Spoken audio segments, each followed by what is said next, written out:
Muy bien, hermanos. Vamos a seguir trabajando sobre este asunto de vital importancia que es el carácter. El carácter no se puede transformar por esfuerzo humano. Tú puedes hacer lo que quieras para cambiar el carácter, no lo vas a lograr. Y esta mañana vamos a ver una cita que habla justamente de eso. La transformación del carácter es una obra divina. Vuelvo haciendo un resumen. Cuando salimos de las manos de Dios, Dios es manso y humilde. Nosotros éramos mansos y humildes. Pero en el momento que el pecado nos arrastró para lejos de Dios, ese carácter manso y humilde se comenzó a deteriorar en nosotros. Y cuanto más nos alejamos de Dios, más deteriorado queda ese carácter. Y cada vez más y más y más hasta llegar al punto de hacer atrocidades. Si nosotros no hacemos atrocidades como esa pareja de Chicago que le cortó la barriga a una mujer para sacar, si nosotros no hemos llegado a ese punto de hacer atrocidades, es porque no hemos llegado aquí. Pero con toda seguridad estamos por aquí. Algunos tal vez están por aquí. Y lo interesante es que Pablo decía, hermanos, yo todavía no lo he alcanzado. ¿A qué alcanzado se refería? Al camino de regreso. Todavía no he llegado. ¿Cuál es el blanco? Llegar a Cristo de nuevo. Todavía no he llegado. Pero una cosa hago, me olvido de mis errores. Lo que hice atrás, me olvido y me proyecto hacia adelante y voy caminando para ver si un día alcanzo aquello para lo cual fui alcanzado por Cristo Jesús. Este es el ideal. Y como le respondí al pastor Escamilla ayer, este es el camino de la santificación. Santificación no es hoy día dejo este pecado, mañana dejo este pecado, pasado no, eso no es santificación. Santificación es, cada día voy caminando y me vuelvo más semejante a Jesús. Y cuanto más semejante me vuelvo a Jesús, las cosas malas van saliendo de mi vida naturalmente. Van saliendo de mi vida, porque me estoy pareciendo a Jesús. ¿Qué dice Hebreos con relación a Jesús? Él vino, fue tentado en todo, pero no pecó. Si nosotros llegamos un día a ser semejantes a Jesús, seremos tentados en todo, pero no caeremos, porque somos semejantes a Jesús. Nuestro desafío es volvernos semejantes a Jesús. Entonces vamos ahora hoy día voy a correr un poco, ya sabemos, ya vimos todo eso. El problema del ser humano es el carácter. No era así cuando salió de las manos del Creador, porque cuando salimos de las manos del Creador, nuestro carácter era perfecto. ¿Cuál es el anhelo divino? No te separes de mí, quiero vivir contigo, quiero andar contigo. ¿Y por qué? Porque cada vez que yo ando contigo, si tú no te separas de mí, tu carácter va a ser un carácter bonito, lindo, no vas a tener problemas. No vas a tener problemas en la familia, ni en el trabajo, ni en la iglesia, ni con el vecino, con nadie. A veces nosotros tenemos problemas tontos, ¿sabes? El otro día un hermano viene y me dice, pastor, ¿matar un gallo sería pecado? Esa pregunta me dejó así. ¿Matar un gallo sería pecado? Digo, ¿y qué gallo quieres matar? No, me dice, es que mi vecino tiene un gallo y yo tengo problemas para dormir. Yo duermo con mucha dificultad. Y cuando estoy conciliando el sueño, ya el bendito gallo a las 5 de la mañana está cantando. Y entonces yo le digo, pero ¿por qué no hablas con el vecino? Porque hay una ley, no sé si aquí, pero en el Brasil hay una ley. En un vecindario donde vive gente, nadie puede tener gallo. Gallo se tiene en el campo, no en la ciudad, en la urbe. Porque lógico, el gallo canta e incomoda a los vecinos. Entonces yo le digo, ¿por qué no hablas con tu vecino? No, me dice, mi vecino es tan buena gente que yo tengo miedo de si le hablo, lo voy a resentir, lo voy a herir. Y entonces, ¿qué piensas hacer? Por eso le estoy preguntando, pastor, Sería pecado si yo mato al gallo sin que el vecino sepa. Oye, ¿a qué punto llegamos en la vida que hasta el gallo es nuestro enemigo? Pues que nuestro carácter se deteriora por cualquier cosa. Y lo peor es que cuando nacemos, porque después que entró el pecado, ya vimos, Adán cuando salió de las manos de Dios era semejante al Creador. Pero el hijo de Adán cuando nació ya no era semejante a Dios, ya era semejante a él. Pero él ya tenía un carácter deteriorado, entonces el hijito pues le salió deteriorado, y el nieto más deteriorado, y el bisnieto más deteriorado. Ahora imagínense nosotros, pues por eso no somos felices en el matrimonio, ni como papás, ni como hijos, ni como miembros de iglesia, porque conocemos la doctrina, el sábado, todo maravilloso, pero el carácter nunca cambió, sigue siendo egoísta, malo. Solo que especialmente cuando crecemos, y más todavía cuando conocemos la religión, aprendemos a disfrazar nuestro carácter. Seguimos siendo egoístas. Yo siempre les digo, ustedes ya me han escuchado eso, cuando somos niños, somos egoístas auténticos, nos mostramos egoístas, pero cuando vamos creciendo, aprendemos a disfrazar nuestro egoísmo. Y te voy a probar. Deja en una mesa 5 o 6 pedazos de pastel y 5 niños. Cada uno agarra su pedazo y come lo más rápido que pueda. ¿Para qué? Para agarrarse el pedazo que está sobrando. Egoístas, pero auténticos. Se muestran egoístas. Ahora coloca 6 pedazos de pastel y 5 adultos.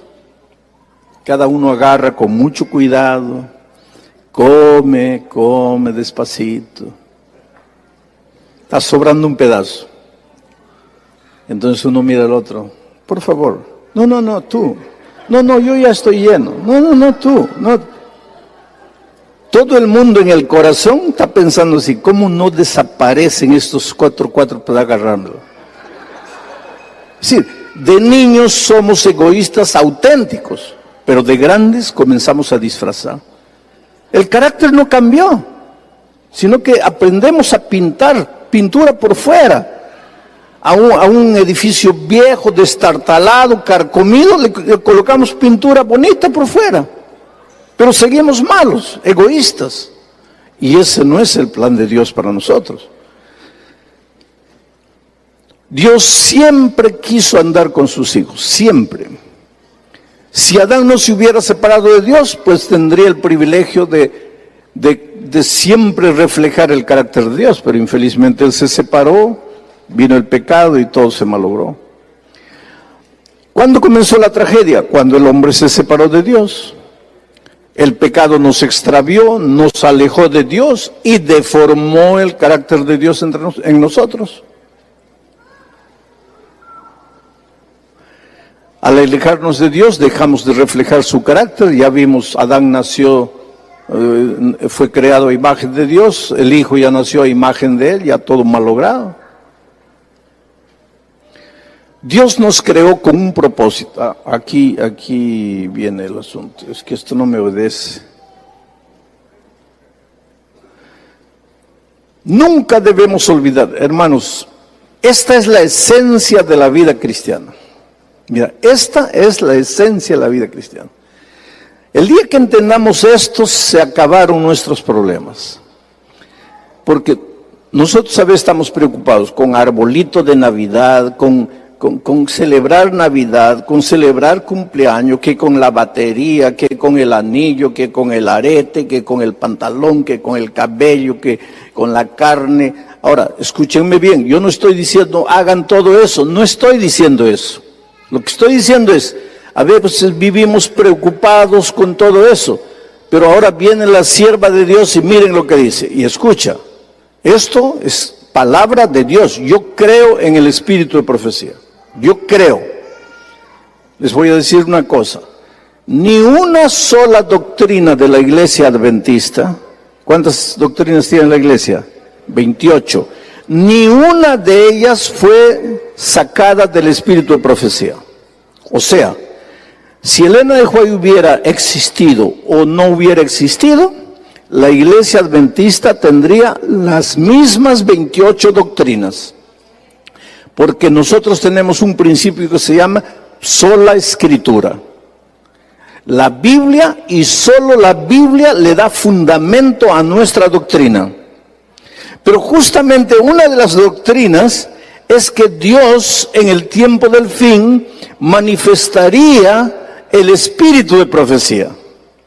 Y creemos que el espíritu de profecía se manifestó en la vida y la obra de Elena de White. Entonces yo creo en Elena de White. Y cuanto más leo sus escritos, más creo en ella. ¿Por qué? Porque nunca encontré una frase de ella que entre en contradicción con lo que la palabra de Dios dice. Y cuando ella estaba viva, dijo así: mis escritos no son una sustitución de la palabra de Dios. Mis escritos son una luz pequeñita que ayudan a alumbrar a la luz más grande que es la palabra de Dios. Hoy día muchos hermanos se olvidan de la Biblia y puro espíritu de profecía, espíritu de profecía. Si Elena de White estuviera viva, se moriría de nuevo de disgusto, porque nunca pensó ella que sus escritos serían sustitución de la Biblia y únicamente la Biblia. Pero yo creo en sus consejos, porque ningún consejo de ella está contra la palabra de Dios. Y uno de los consejos de ella, una de las declaraciones que me hace temblar a mí, es esta: nunca debemos olvidar que se nos ha puesto a prueba en este mundo. ¿Por qué estás aquí? Porque estás a prueba. ¿Y para qué? A fin de determinar tu actitud para la vida futura.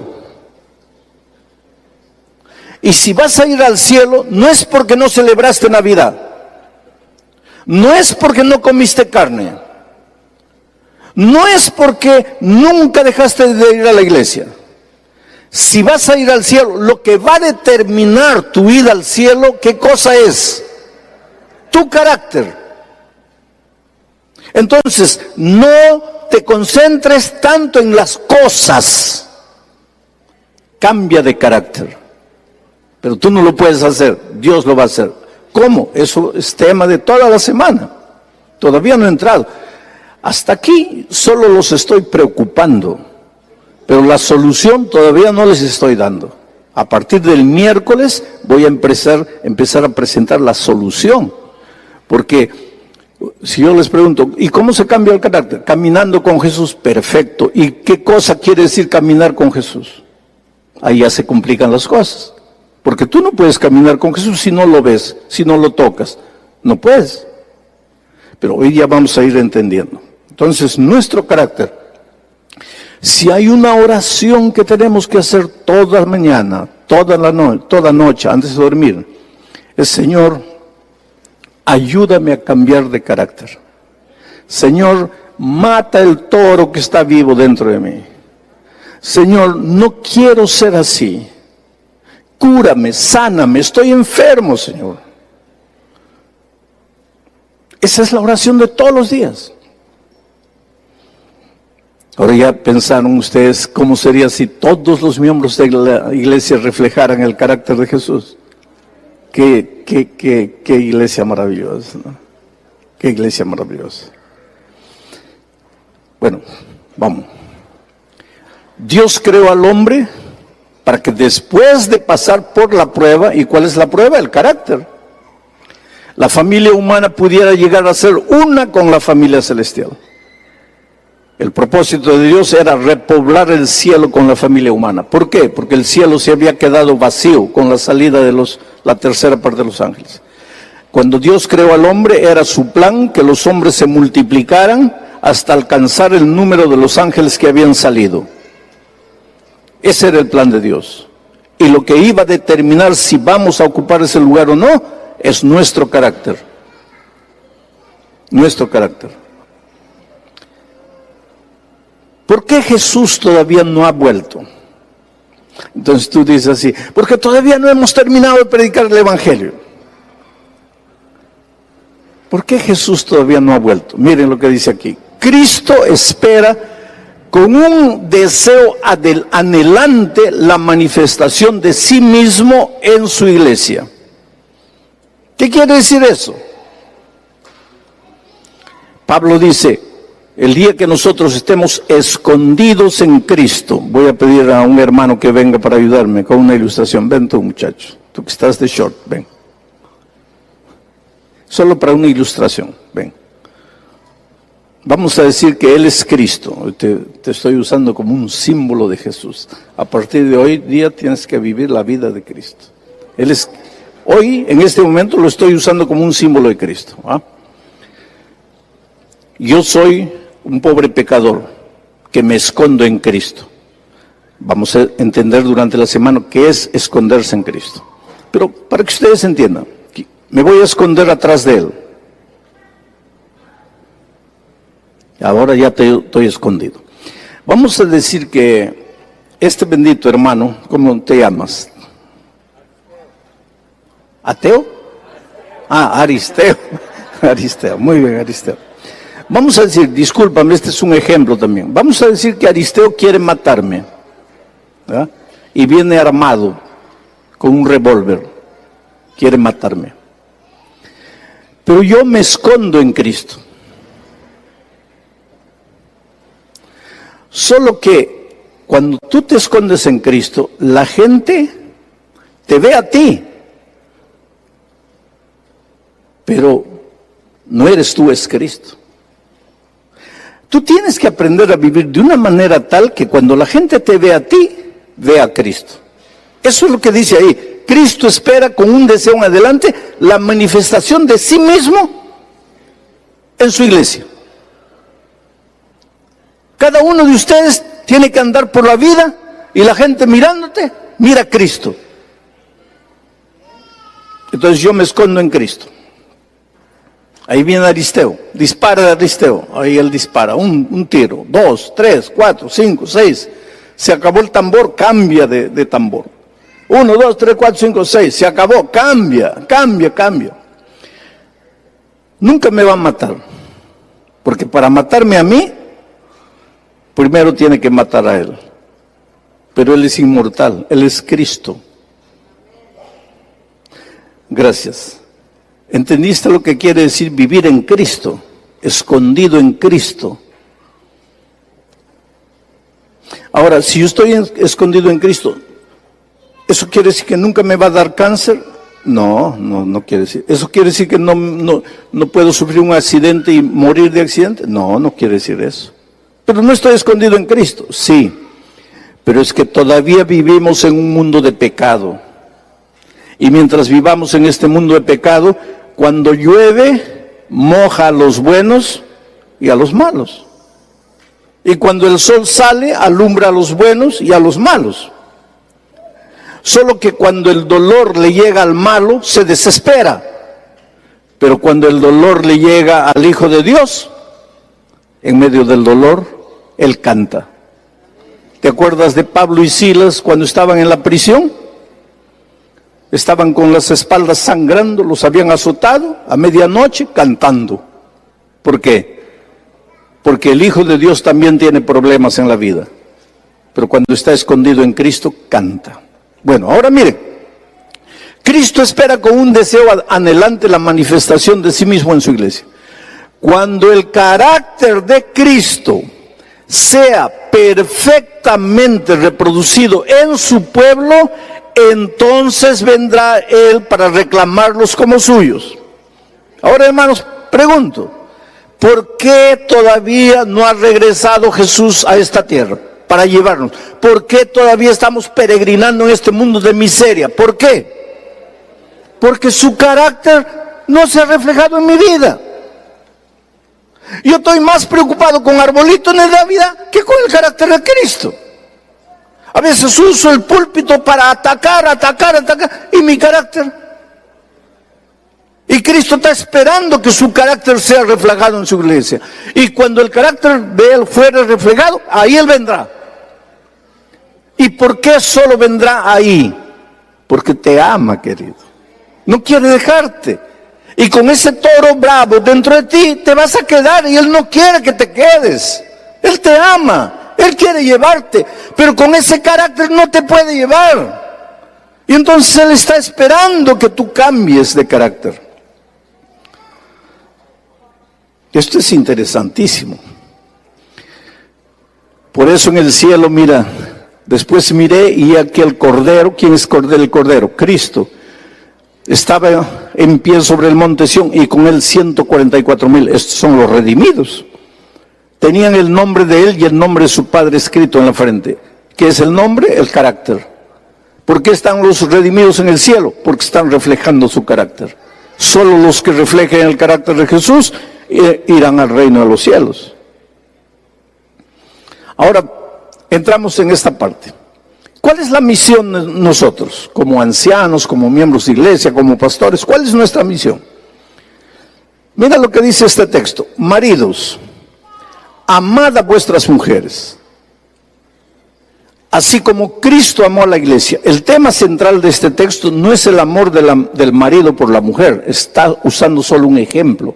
El tema central de este texto es el amor de Cristo por su iglesia. Dice, maridos, amad a vuestras mujeres, así como Cristo amó a la iglesia. Y Jesús amó a la iglesia tanto que se entregó a sí mismo por ella, por ti. ¿Para qué? Para santificarla, habiéndola purificado en el lavamiento del agua, del bautismo, por la palabra. Es que la palabra, la Biblia te lleva al agua, al bautismo. Yo no sé si esta mañana estoy predicando a alguien que ya conoció la palabra, pero todavía no se ha bautizado. Estás en la mitad del camino. Porque si tú estudias la palabra te lleva al agua.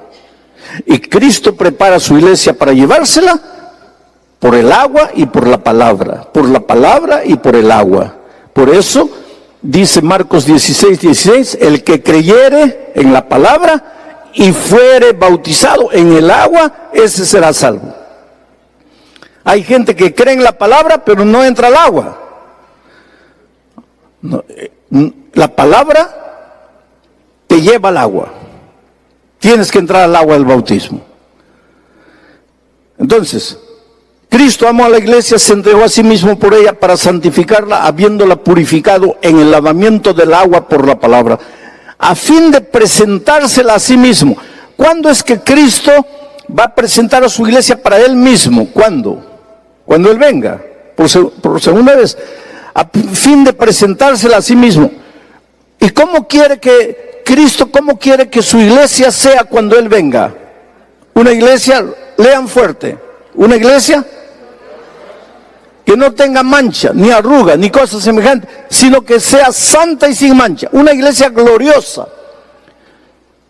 Cristo va a venir a esta tierra para llevar una iglesia gloriosa.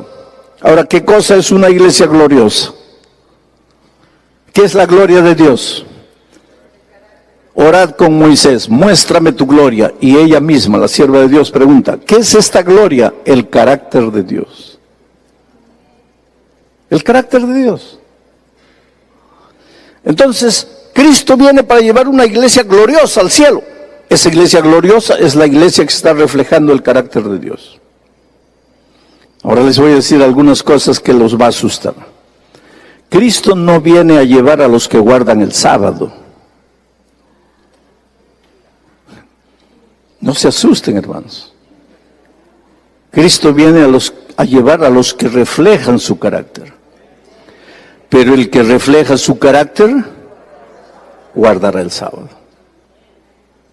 Pero el sábado no es la prueba, es el carácter. Tú puedes guardar el sábado y no tener el carácter de Jesucristo. ¿Te acuerdas del anciano que pegaba a su esposa el sábado? Guardaba el sábado. Es decir, para los otros, porque en la casa no guardaba, la pegaba el sábado, por lo menos descansara el sábado, pero no descansaba. Pero el carácter.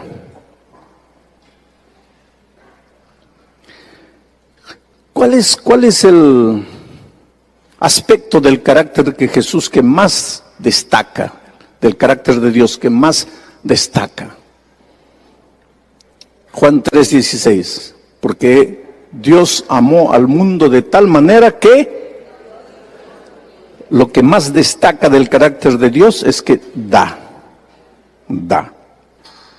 El egoísta toma. El que ha sido cambiado por Dios, da. Y Dios dio lo mejor que tenía. Se dio a sí mismo en la persona de su Hijo. Ahora dime una cosa.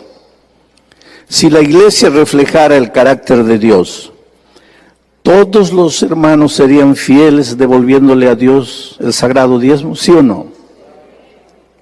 Claro que sí. Claro que sí. Entonces, el otro día me llaman de un país, dice: pastor, estamos en crisis, los diezmos han caído, venga a predicar una semana de mayordomía para levantar los diezmos. Y digo: está bien, voy. Y después me llaman y me dicen: mándenos la lista de temas. Le digo: el tema general, gracia transformadora. Ahí él me responde: pero pastor, gracia transformadora, no necesitamos gracia, pastor, necesitamos diezmo. No he entendido nada, querido. Cuando Jesús te transforma y tu carácter se vuelve igualito a Jesús, nadie tiene que decirte que devuelvas diezmo. Tú lo vas a dar porque es el carácter de Cristo reproducido en tu vida. ¿Eso quiere decir que no debemos predicar el diezmo? Claro que hay que predicar. Pero a veces nosotros queremos arrancar el dinero así como con forceps. No. El carácter de Jesús te lleva a ser fiel. Una persona que refleja el carácter de Jesús, ¿va a cuidar su cuerpo o no? Claro, porque su cuerpo es templo del Espíritu Santo. Una persona que refleja el carácter de Jesús, ¿va a ser fiel guardando el sábado? Claro. El secreto de todo está en el carácter de Cristo. Pero nosotros, como digo, estamos más preocupados con cualquier cosa, menos con el carácter de Jesús. Miren esta otra cita. El otro día: pastor, el pueblo de Dios, el último mensaje al mundo es el mensaje del tercer ángel. Claro que sí, el mensaje.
Es el último mensaje. Pero ¿cuál es el mensaje del tercer ángel?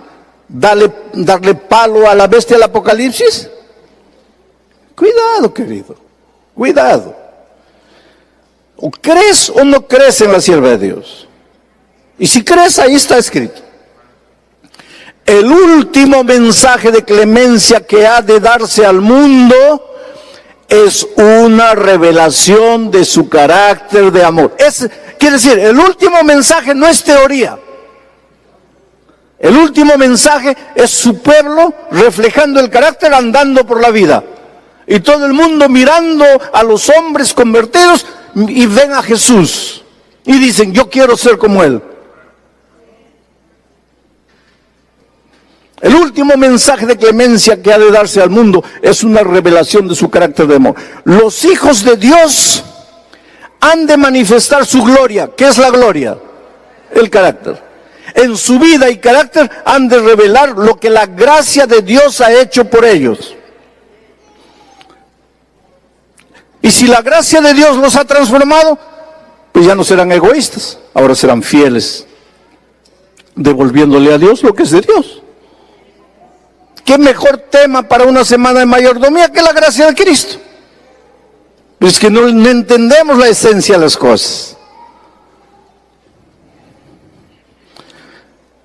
El último mensaje de clemencia que ha de darse al mundo es una revelación de su carácter de amor. Les voy a contar una historia. Acabo de regresar de un país musulmán. No voy a dar el nombre del país musulmán para proteger a nuestros pocos hermanos allí y para proteger al misionero que tenemos ahí. Hay hombres de Dios a quienes yo admiro, queridos.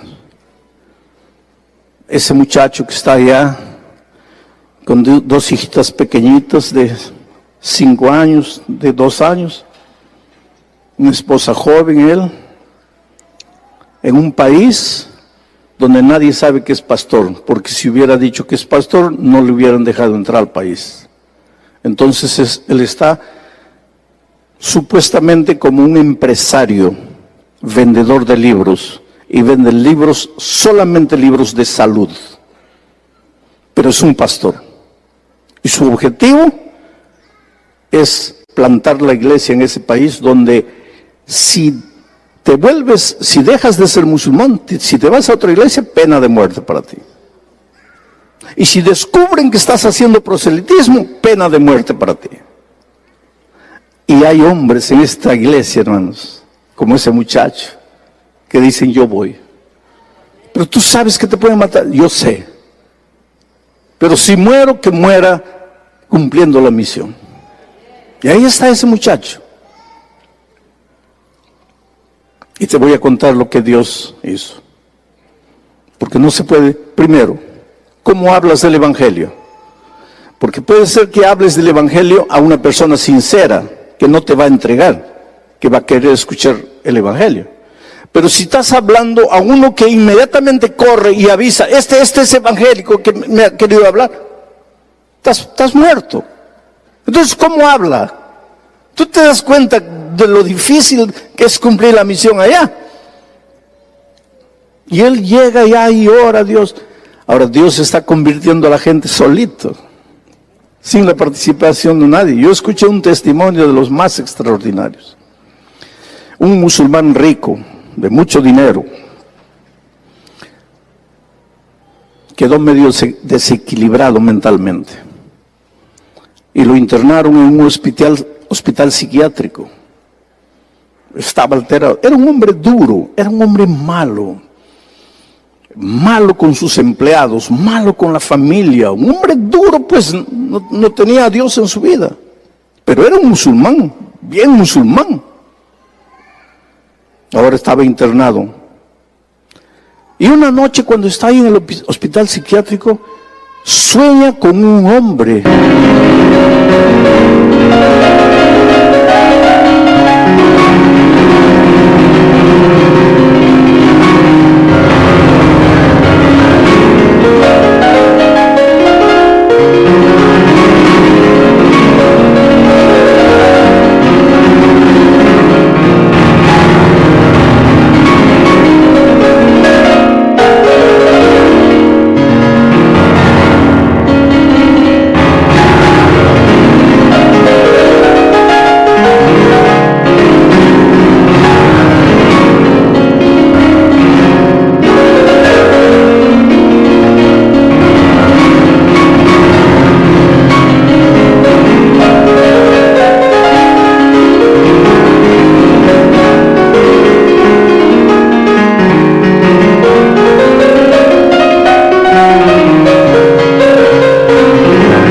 Vestido de blanco, que se acerca y le dice, lee la Biblia. Pero él no sabía lo que era Biblia, él nunca había oído hablar de la Biblia. Estoy hablando de un país musulmán, no estoy hablando de Nueva York. Al día siguiente se despertó alterado y le dijo a a otro compañero, ¿qué es la Biblia? No sé. Fue donde el otro, ¿qué es la Biblia? No sé. Fue a otro y fue preguntando, ¿qué es la Biblia? Nadie sabía. Pero una enfermera que trabajaba ahí escuchó la pregunta, ¿qué es la Biblia? Y ella le dijo, la Biblia es el Corán de los cristianos. ¿Cómo Corán de los cristianos? ¿Los cristianos tienen Corán? Entonces ella le dijo, no, así como nosotros tenemos el Corán, los cristianos tienen un libro sagrado, que es la Biblia, es el Corán de ellos. ¿Y dónde puedo encontrar una Biblia? Bueno, aquí pues difícil. ¿Dónde vas a encontrar Biblia? Aquí no hay Biblia. Entonces el final de semana, cuando el hijo lo visitó, él le dijo, hijo, consígueme una Biblia, encuéntrame una Biblia. ¿Pero qué es Biblia? Es el Corán de los cristianos. Pero sal ahí, pregunta a tus amigos, alguien vas a encontrar. Pero el próximo domingo que vengas a visitarme, tráeme una Biblia. Y no es que el hijo pues movió cielo y tierra y encontró por ahí una Biblia. Y llegó con la Biblia, escondida, y se lo entregó. Y ahora él comenzó a estudiar la Biblia, comenzó a estudiar, a leer la Biblia. Y se dio cuenta de una cosa, que las enseñanzas del Corán, porque él conocía muy bien el Corán, eran muy parecidas con las enseñanzas de la Biblia. Y es impresionante eso, porque yo acabo de escribir un libro sobre las profecías de Daniel, pero para musulmanes.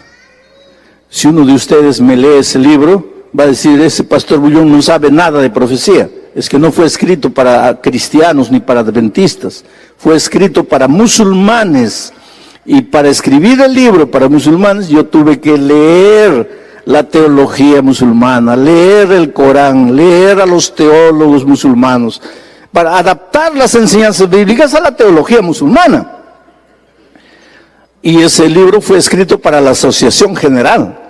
En este momento está siendo traducido para comenzar a ser distribuido en el árabe y en inglés. Y seguramente en inglés les va a llegar a ustedes. Pero recuerden que ese libro no fue escrito para cristianos ni para adventistas, sino para musulmanes, para traerlos a ellos para Cristo. Bueno, y ahí yo me di cuenta que el Corán tiene muchas de las enseñanzas de la Biblia, inclusive del sábado. ¿Se acuerdan de esa historia que un hombre fue a buscar leña un sábado y fue apedreado? Eso está en el Corán. Sí, es impresionante. Y entonces ese hombre comenzó a leer y dijo, pero ¿qué pasa? Esto es impresionante. Solo había una diferencia. Cuando leía el Corán, se desesperaba, se atormentaba, enloquecía. Cuando leía la Biblia, sentía paz en su corazón. Porque en la Biblia encontró la historia de un Dios que se hizo hombre y vino a morir por el hombre. Y vino a salvarlo, y vino a hacerlo de nuevo. Y eso le daba tanta paz. Y fue sanando, y cada vez la familia venía a visitarlo, lo encontraba más lúcido, más sano. Y un día el médico le dijo a la familia, ya pueden llevárselo, aquí ya no va a mejorar más, ya pueden llevárselo. Y se lo llevaron a la casa. Y en la casa leía la Biblia todos los días, de mañana, de noche, de día, leyendo la Biblia. Y la familia comenzó a pensar, la locura ahora le ha dado por la Biblia. Pero no importa, por lo menos está más tranquilo, más pacífico, ya no grita, ¿no? Déjalo ahí que siga estudiando la Biblia. Pero entonces encontró la verdad del sábado. Y encontró, el Espíritu lo fue guiando, a él nadie le dio estudios bíblicos. Él encontró que hay un remanente en el libro de Apocalipsis, y ese remanente guarda el sábado, guarda la ley de Dios.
Y él dijo, Dios mío, hay una iglesia. Es tu iglesia en esta tierra. Es la iglesia que guarda el sábado. ¿Dónde está esa iglesia? Salía a la ciudad, caminaba por las calles, pero nadie sabía de esa iglesia que guarda el sábado. Lógico, en un país musulmán no había, pues. Y un viernes de noche se arrodilló y oró, Señor, mañana es sábado. Él no sabía que el sábado comienza la puesta del sol, nada de eso todavía. Pero dijo, mañana es sábado. ¿Dónde está tu iglesia? Y esa noche vuelve a soñar. El mismo hombre que le dijo, lee la Biblia, aparece de nuevo en su sueño. Y le dice, calle tal, número tal. Y él estaba medio dormido así, pero se despertó, agarró el lapicero, papá, escribió y volvió a dormir. Al día siguiente dijo, pero qué sueño extraño, fue un sueño. Pero cuando mira la mesa, ve escrito ahí, y dijo, no, entonces es verdad. Era sábado. Se vistió, agarró la dirección y fue a buscar la calle tal, número tal, y la encontró. Pero era una casa cerrada. Era una casa cerrada. Nadie veía nada. Se quedó en la esquina parado. Y de repente aparece un joven negro. Ahora miren cómo son las cosas de Dios. Países africanos mandan a sus jóvenes becados a estudiar en la universidad de ese país musulmán. Muchos jóvenes. Y de repente allá en la universidad descubrieron que 17 de ellos son adventistas. Y entonces dijeron, oye, tenemos que reunirnos para guardar el sábado. Pero como está prohibido, como ellos corren pena de muerte si se reúnen, decidieron reunirse en la casa de uno de ellos, escondidos. Entran disimuladamente uno, después otro, sin hacer sospechar. Y pasan todo el sábado, comen ahí todo. En la noche cada uno se va. Entonces este hombre, este musulmán, estaba parado en la esquina mirando. Y de repente ve a uno entrando. Moreno, un muchacho negro, africano. De repente otro negro. De repente otro. De repente otro. Después ya nadie más entraba. Ahí él fue y tocó la puerta. Y una muchacha le abre, y cuando le abre y ve al hombre, el espanto se dibuja en su rostro. Porque la muchacha pensó, ya nos encontraron, ya nos descubrieron, ahora estamos muertos. Pero él dijo, no, disculpa, yo estoy buscando la iglesia que guarda el sábado. ¿Cómo se encontraron? Se abrazaron, lloraron, alabaron el sábado todo. La vida de este hombre malo, cruel, abusivo con sus empleados, con la familia, cambió. Ahora vamos a la cita. El último mensaje de clemencia que ha de darse al mundo es una revelación de su carácter de amor. El carácter de Cristo comenzó a reflejarse en la vida de este hombre. Y así como Juan, el hijo del trueno, comenzó a transformarse en el discípulo del amor. ¿Y tú quieres saber? 8 miembros de su familia ya están bautizados. El carácter de Cristo. ¿Acaso él comenzó a echarle palo a la bestia del Apocalipsis? Yo no digo que todo eso es parte del mensaje. Hay que predicar. Yo tengo series enteras de Daniel, de Apocalipsis. Pero querido, ese mensaje vacío teórico no hace nada si no va acompañado del amor, del carácter de Jesucristo. Continuará mañana. Ahora chao, que Dios les bendiga. Buen día para ustedes.